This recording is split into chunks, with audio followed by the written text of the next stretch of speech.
ये है रामकिशन, जो गरीब और अनाथ है, और ये जमींदार के खेतों में मजदूरी करता है, जिससे इसे 2 वक्त की रोटी मिलती है। शाम को खेतों का काम खत्म करके रामकिशन अपने घर की ओर चल देता है। और काका कैसे हो? ठीक हूँ बेटा। रामकिशन घर पहुंचकर अपने छोटे भाई राममनुज को आवाज लगाता है। हाँ भैया, बोलो, आज आप मेरे लिए क्या लेकर आए हो? आज कुछ खाने के लिए लाए हो या नहीं? नहीं मेरे भाई, आज कुछ नहीं लाया हूँ। आज पैसे नहीं थे। कल जब मालिक पैसा देगा तो कल हम दोनों भाई बाहर चलेंगे। आज जो घर में है उसे ही खा पी कर सो जाओ।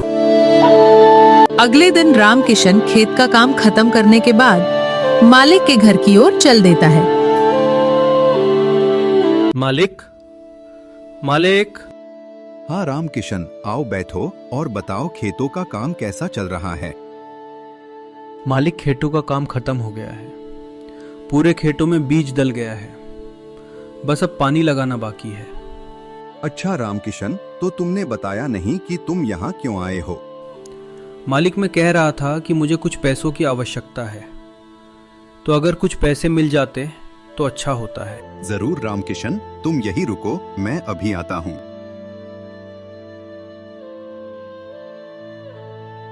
ये लो रामकिशन, और हिसाब बाद में कर दूंगा, तो अपने पूरे पैसे ले लेना।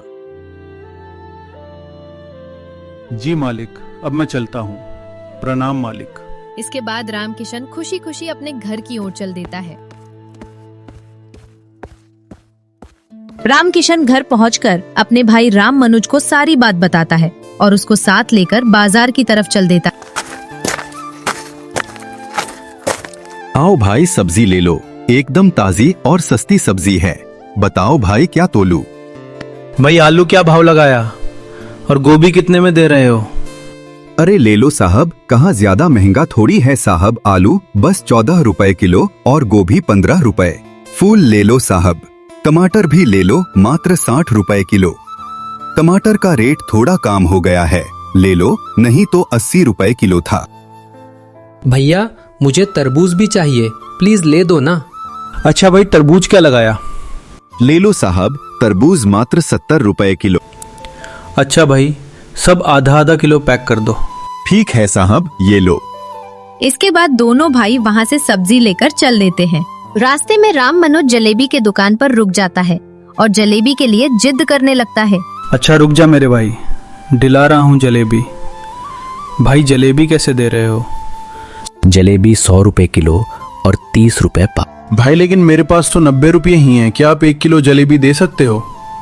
जाओ, यहाँ से नहीं दे सकता। 90 रुपए किलो जलेबी। तुम गरीब लोग के पास जब पैसे नहीं होते तो जलेबी खाने की इच्छा क्यों रखते? तानी कहाँ कहाँ से आ जाते हैं मुंह उठाकर। दोनों भाई जलेबी वाले से ताना सुनकर अपने घर की ओर चल देते हैं और इस पर राममनुज कहता है, भैया, मुझे माफ कर दो, मेरी वजह से ही आपको इतनी बेइज्जती करवानी पड़ी।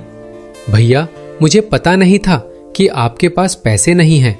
मुझे लगा आपके पास पैसे होंगे, इसीलिए मैंने आपसे जलेबी की मांग की। कोई बात नहीं छोटे, हम लोगों की किस्मत ही खराब है। बचपन में माँ बाप हमें छोड़कर चले गए और अब ये गरीबी हमें चैन से नहीं जीने दे रही है।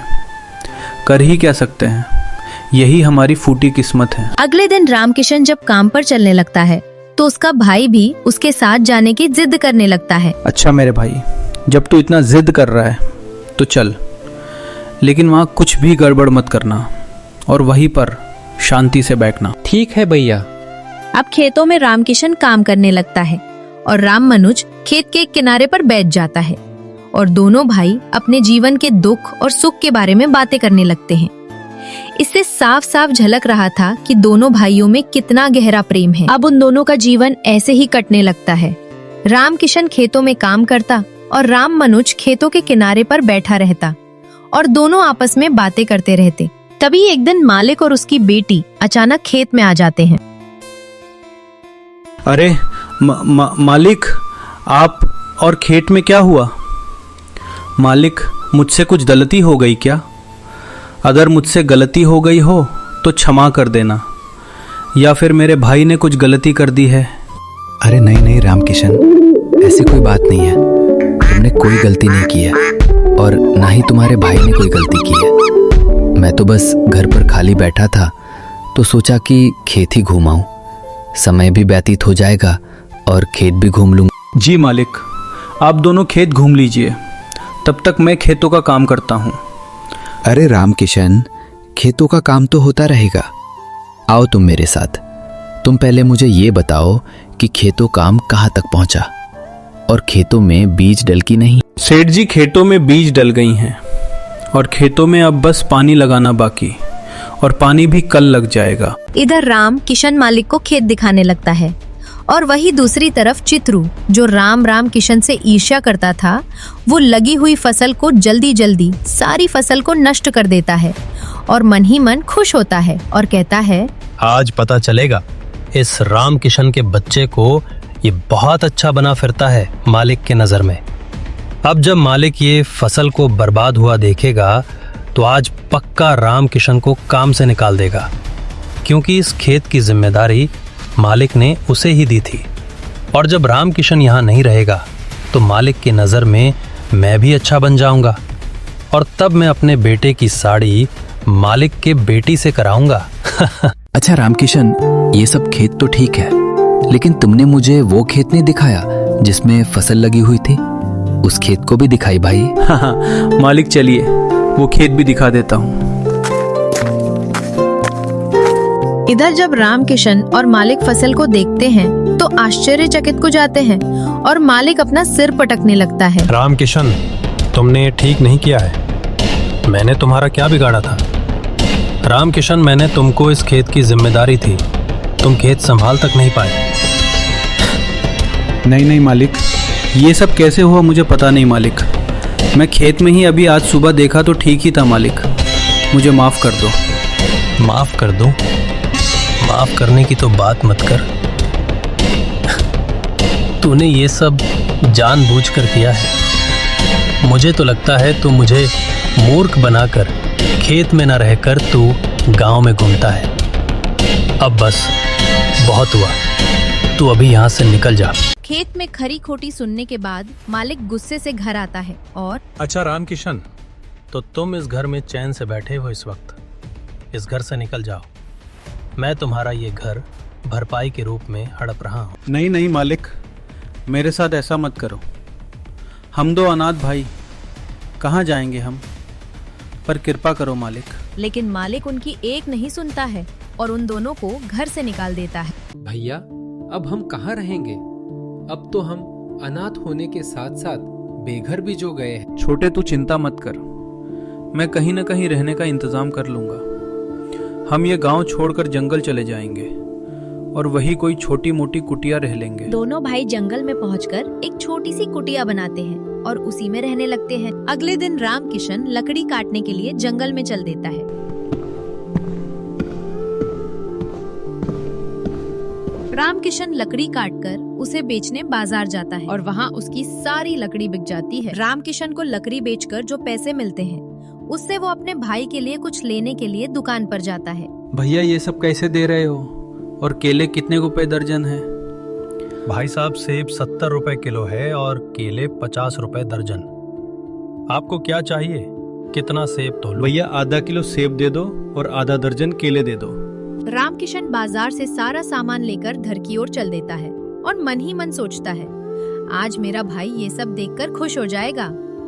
छोटे छोटे, देख मैं तेरे लिए क्या लाया हूँ। क्या है भैया, क्या हुआ? क्या लेकर आए हो आज? कुछ खाने के लिए लाए हो क्या?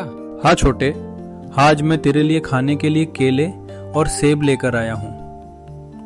लेकिन भैया, आप ये कहाँ से लाए हो और आपको पैसे कहाँ से मिले? छोटे, तू ये सब मत पूछ, बस तू खा और सो जा, कर मैं फिर से लेकर आऊंगा। बेटा, घर में कोई है तो दरवाजा खोलो बेटा। छोटे, देख तो जरा कौन है बाहर। इसके बाद वो आदमी अंदर आता है।